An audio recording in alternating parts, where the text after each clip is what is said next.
As for the actual drama playing out here in Los Angeles with the Lakers, where are they? Because Mike Brown being named from the Warriors staff to fill the Sacramento Kings spot. Where are the Lakers right now in their coaching search? Best you can tell, Ramona. So this would be the right way to put it.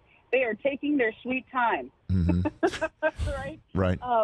It's funny. I actually had brought up Mike Brown's name earlier, like when I was talking to somebody with the Lakers, like, hey, would you guys think about Mike Brown? I mean, he's exactly kind of what you need, somebody who knows how to coach LeBron, defensive-minded, and somebody, and I caught myself, right? Like, I hate to say it, but I was like, oh, you already did that. That's right. Yeah, Mike was already the Laker coach. Right. And then I brought up Mike D'Antoni. I was like, yeah, that would be great, too. It really unlocked the offense. They already did that, too. Yeah. Yeah. And I shouldn't laugh because, it kind of speaks to how many coaches they've gone through since Phil Jackson left, right? I mean, there just really hasn't been a lot of consistency. And I know in talking to Jeannie Buss and her organizational philosophy, and maybe even if you watch Winning Time, I don't know, if you've been watching that, like, the Lakers have historically been a team that keeps coaches for a long time. They find somebody and they hold on to them for a decade, the whole Winning Time season 1 is obviously the Jack McKinney, Paul Westhead thing. But then once Pat Riley takes over, I mean, he holds that job for a while, right? Yeah.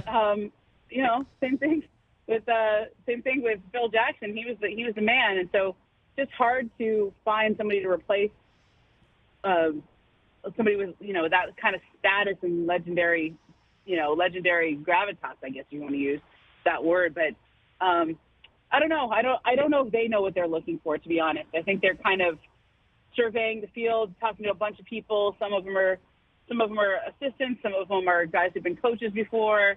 They're just doing Zooms right now, not even in person. They don't seem to have any sense of urgency about this. Their current staff, outside of Frank Vogel, is still under contract and working and helping with the draft process. I don't think they're in any hurry. And some of that is maybe just waiting to see what else happens in the playoffs and in the NBA, who might be available. But they really don't have any competition. There's only like a couple of jobs open this year. Sacramento filled theirs, and they went with Mike Brown, who the Lakers, again, had already been there, done that, right? And he'd already been there, done that.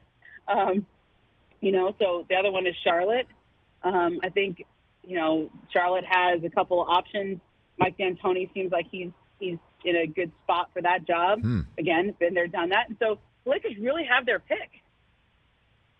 So if you were, though, a coach being wooed by the Lakers, what would you ask them? Because it seems to me, I would want to interview the Lakers as much as vice versa. Absolutely. Right? So and that is, you're right, 100%. And I don't know if that's going to help you, though. Why? Because you might not get an answer because they don't know either, or they don't want to be interviewed as much as the other way around, right? Both. I mean, look, Frank Vogel was the guy who they ended up with. They did a good job. I mean, he won a championship, and I think people forget he had a really good staff that first year. That was something that they prioritized, and it was seen as sort of a negative for the organization, like, oh, the organization wants to help you choose your staff. Like, very few coaches want to allow that. They want their own guys. They want to build their own team, et cetera. But the Lakers, felt really strongly that they wanted to put an all-star staff together. And, that first year with Frank Vogel, he had 3 or 4 guys who had been head coaches in the league before on that staff. And they sort of slowly, Jason Kidd went to Dallas. Lionel Hollins was sort of unceremoniously let go. Or bumped from the bench or whatever it is. And the staff has seen some attrition over the last couple of years. And, as much as you might knock the Lakers for saying, okay, what good coach worth his salt's going to let you pick a bunch of guys on his staff, it did work the first year. And it was good. It was good for them. So I think they're going to end up with somebody who will allow that. I think that's something that seems important to them, unless somebody really blows them away and they just want to give them the keys. But I can't think of anybody who would have that kind of leverage right now because so many great young coaches were hired last year. There was so many of the great names that you hear about who would have the leverage or the ability to pull off something like that.